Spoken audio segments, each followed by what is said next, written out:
Welcome to this introduction of the self-declaration approach. This approach takes its inspiration from Socrates and his way of doing philosophy and ethics.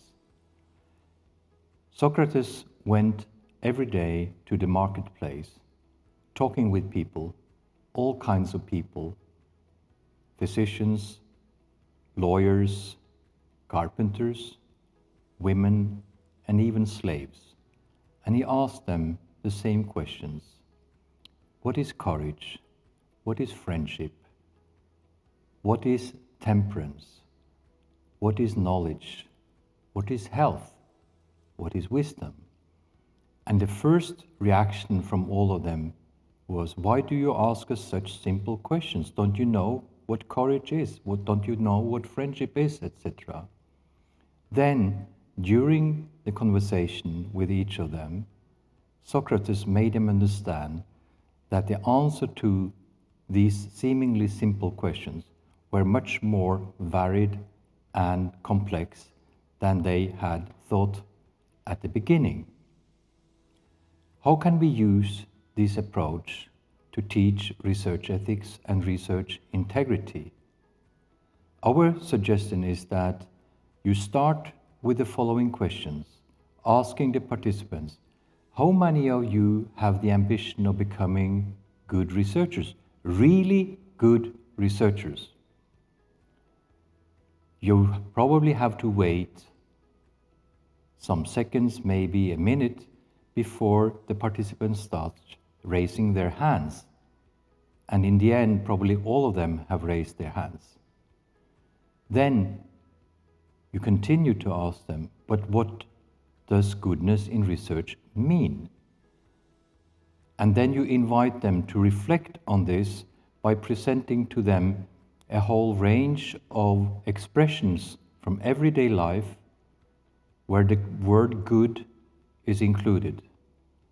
A good car, a good computer, a good knife, a good hammer, a good app, a good physician, a good teacher, a good lecturer, a good politician, a good chess player, good heart, good teeth, good memory, a good wine, a good meal, and even perhaps a good cigar, good advice, a good heart, once again, a good man, a good person.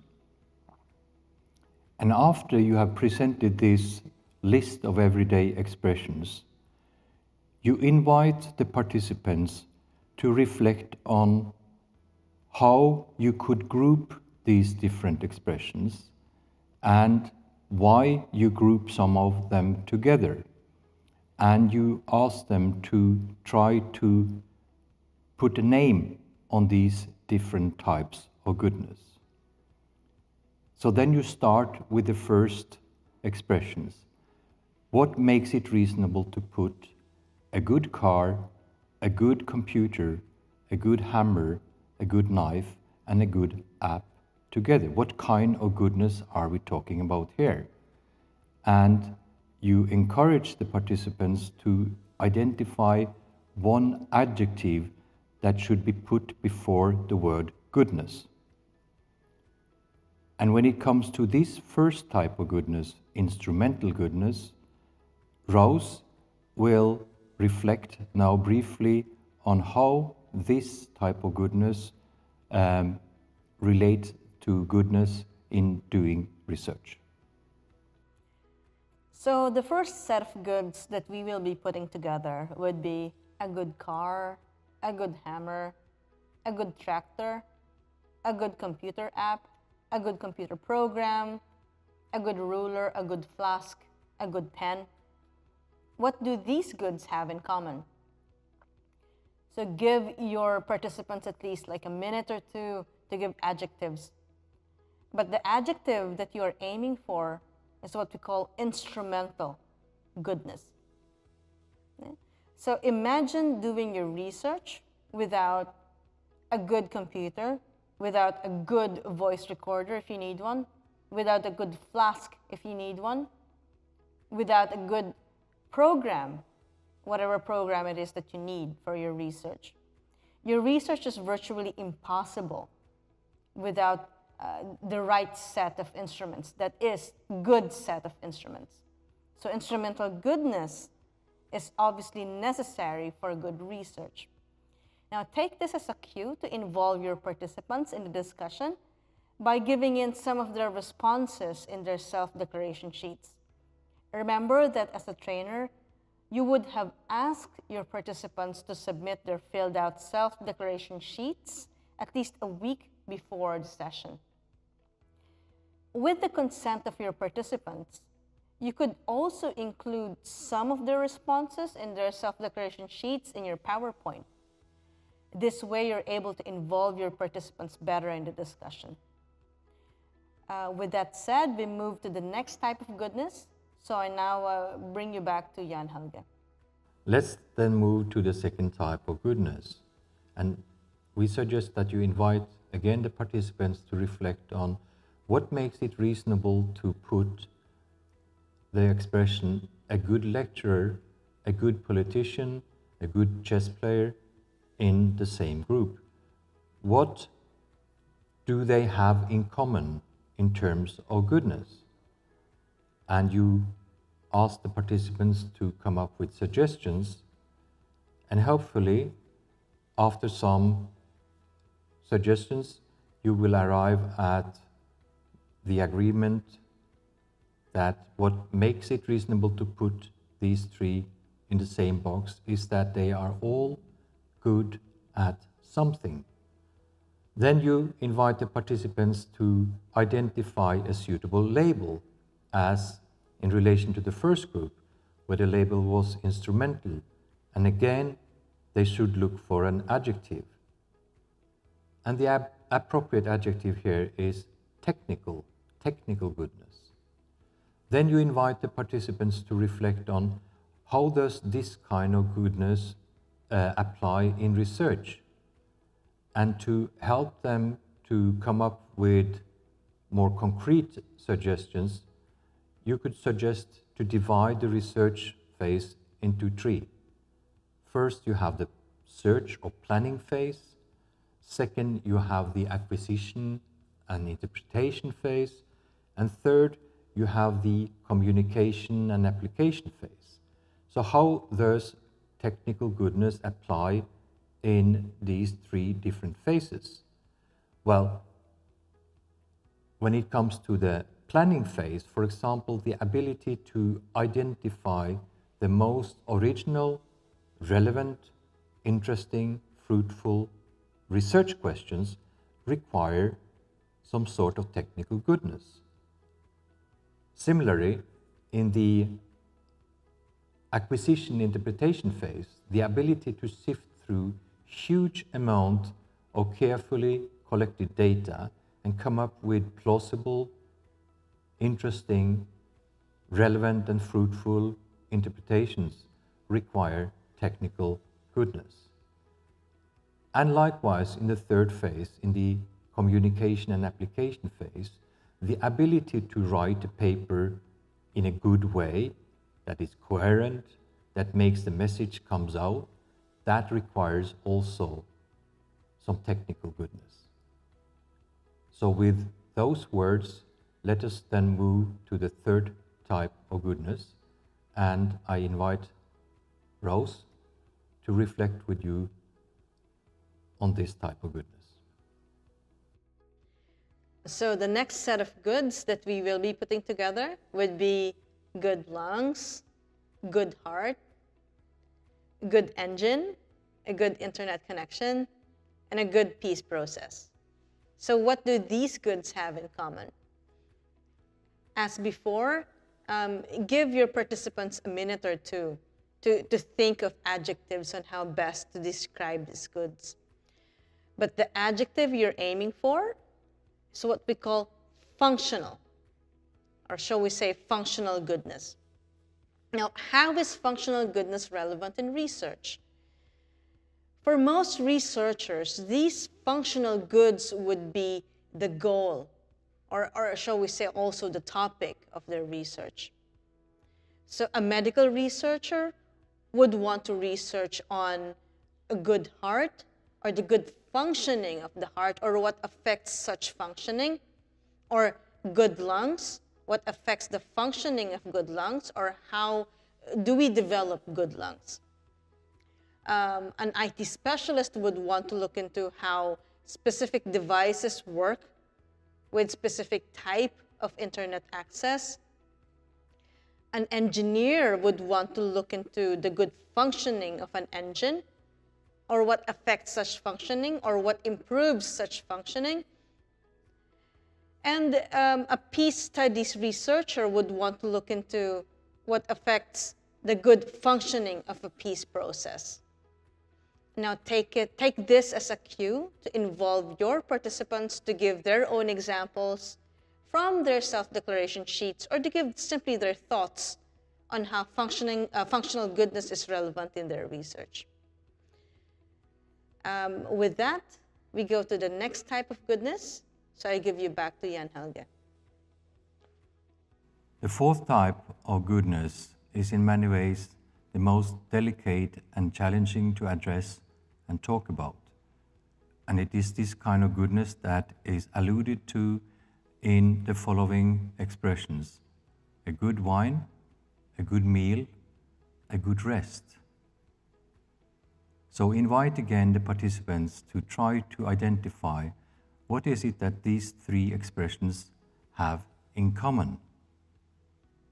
And the answer is, well, they all three refers to or alludes to some kind of pleasure, some kind of satisfaction. So why is this, or in what way is this kind of goodness relevant in research? Well, it is a fact that research is an extremely competitive field, even more competitive than sport. You need to be the first out to succeed. To have a paper accepted for publication is extremely pleasurable. To have a paper rejected for publication is a painful experience. Pain and pleasure, or the pain and pleasure dimension, is so important to take into account and address in research. To have a PhD dissertation accepted for defense is a similar experience of great pleasure, or to receive funding for a new project. But what about all these situations in research that every researcher experience again and again in their work as researchers? Insecurity, uncertainty, the feeling of not understanding what should be done in the next period. The periods of boring things to do. The challenge is, in order to become a good researcher, it is necessary to learn to cope with the pain and pleasure dimension in research, to live, to cope with and live through the periods of satisfaction, but also the heavy periods inflicted with different kinds of pain and dissatisfaction.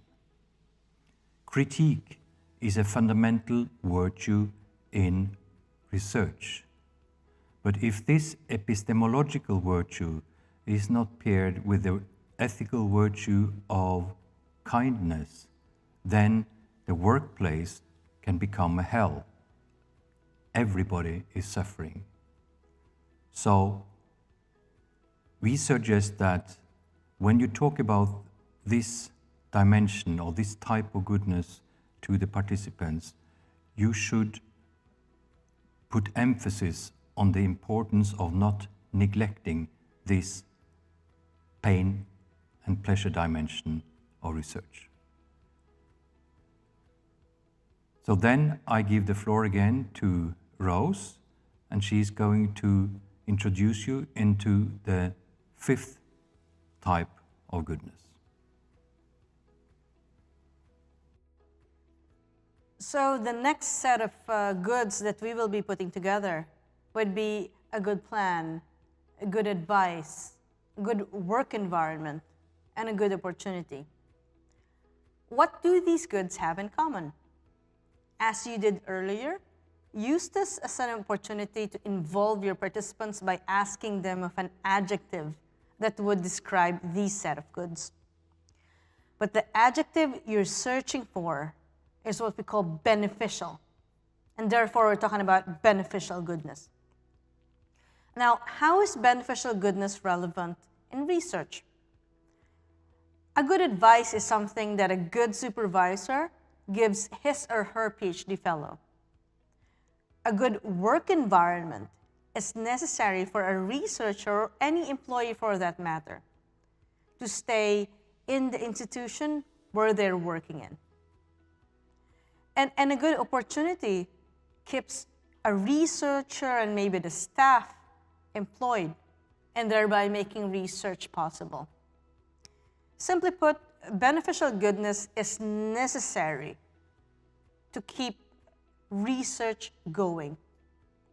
Now, use this as a cue to involve again your participants by asking their inputs from their self-declaration sheets on their own examples and their perspectives on beneficial goodness.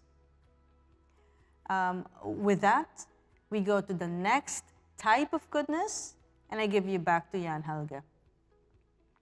Now, finally, we are going to talk about the sixth and last type of goodness, which is alluded to in the following everyday expressions: a good heart, a good person. And again, you should invite the participants to reflect on what kind of goodness is it that these expressions allude to. And probably this is the easiest type of goodness to identify and label. Namely, we are here talking about moral goodness. And then the next question to the participant would be, what is the role and relevance of moral goodness in research? What is the relevance of moral goodness to become and remain a good researcher? The short answer to that question is that moral goodness is necessary for trust to prevail within the research community, and also that the community at large have confidence in the research community. This is Rosemary Bernabe. Thank you for listening, and I hope this is useful for your training. My name is Jan Helge Solbakk. I hope you have enjoyed this introduction into the self-description approach. The main objective of this approach is to show participants that when we are talking about the ethics of research, when we are talking about research integrity, that is, when we are talking about moral goodness in research, it is important to take into account the 5 other types of goodness as well. Because in order to become a good researcher, moral goodness has to be combined with instrumental goodness, technical goodness, functional goodness, hedonic goodness, beneficial goodness. I wish you good luck as trainers in research ethics and research integrity.